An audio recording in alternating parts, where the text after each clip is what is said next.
बच्चों, आज हम कहानी राजा परीक्षित इसका दूसरा भाग सुन रहे हैं।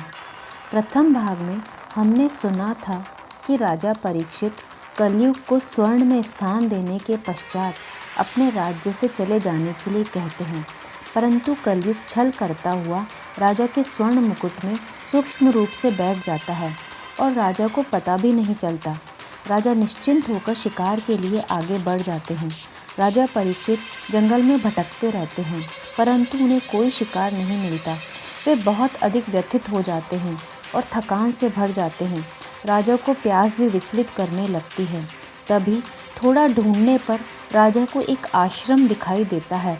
राजा जल की खोज में उस आश्रम में चले जाते हैं। वहाँ राजा देखते हैं कि एक ऋषि तपस्या कर रहे हैं। वे शमीक ऋषि थे। राजा उनसे जल मांगते हैं, परंतु उस समय शमीक ऋषि समाधि में लीन थे। वे राजा की बात सुन नहीं पाते। तब कई बार राजा के कहने पर भी जब उन्हें जल नहीं मिलता तो वे क्रोधित हो जाते हैं। उस समय राजा परीक्षित पर कलयुग का प्रभाव पूरी तरह आ चुका था। अतः वे संस्कारी राजा उन ऋषि शमीक से बदला लेने का विचार बनाते हैं और तभी उन्हें पास ही जंगल में एक मृत सर्प दिखाई देता है।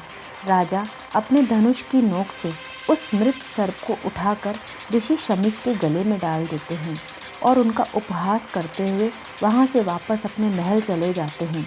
उसके पश्चात शमीक ऋषि के पुत्र श्रृंगी ऋषि को जब यह ज्ञात होता है कि राजा परीक्षित ने उनके समाधिस्थ पिता के गले में मृत सर्प डाला है तो वे क्रोध से भर जाते हैं।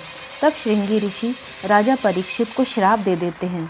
वे कहते हैं कि हे राजन, आने वाले 7 दिनों के भीतर तुम्हारी मृत्यु निश्चित है। तुम्हें तक्षक सर्प डसेगा। तक्षक सर्प पाताल के 8 नागों में से एक नाग है।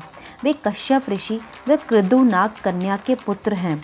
ऋषि श्रृंगी के श्राप देने के पश्चात जब यह बात शमीक मुनि को पता चलती है तो वे बहुत दुखी होते हैं और इस श्राप की जानकारी वे राजा परीक्षित को पहुंचवा देते हैं और कहते हैं, राजन, श्राप तो फलित होगा, परंतु अब आपके पास जो भी समय बचा है आप उसका सदुपयोग करें। उस समय राजा परीक्षित व रानी बहुत घबरा जाते हैं। वे समझ ही नहीं पाते कि स्वयं की रक्षा कैसे की जाए। राजा परीक्षित अपने महल के चारों तरफ पहरे लगवा देते हैं। वे इतनी कड़ी सुरक्षा करवाते हैं कि एक चींटी भी महल में प्रवेश न कर पाए। राजा स्वयं को भी महल में ही बंद कर लेते हैं और दुखी रहने लगते हैं। जब यह बात राजा के गुरु को पता चलती है तो वे राजा से मिलने पहुंचते हैं और राजा की अवस्था देखकर कहते हैं, राजन, मृत्यु तो प्रत्येक जीव की निश्चित ही है।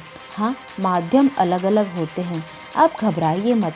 ऐसा कुछ करिए कि आपको मोक्ष की प्राप्ति हो।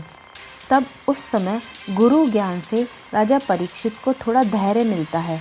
वे समझने लगते हैं कि मुझे अपना यह मृत्यु का डर त्यागना होगा एवं शांति से इस मृत्यु लोक से जाना होगा। तब राजा परीक्षित अपने गुरु से पूछते हैं कि गुरुदेव, आप ही बताइए कि मैं क्या करूं। बच्चों, आगे की कहानी अंतिम भाग में सुनेंगे और यह जानेंगे कि क्या इतने पहरे के बाद भी तक्षक सर्प राजा को डस पाएगा और राजा ने ऐसा क्या उपाय किया कि उन्हें मोक्ष की प्राप्ति हुई।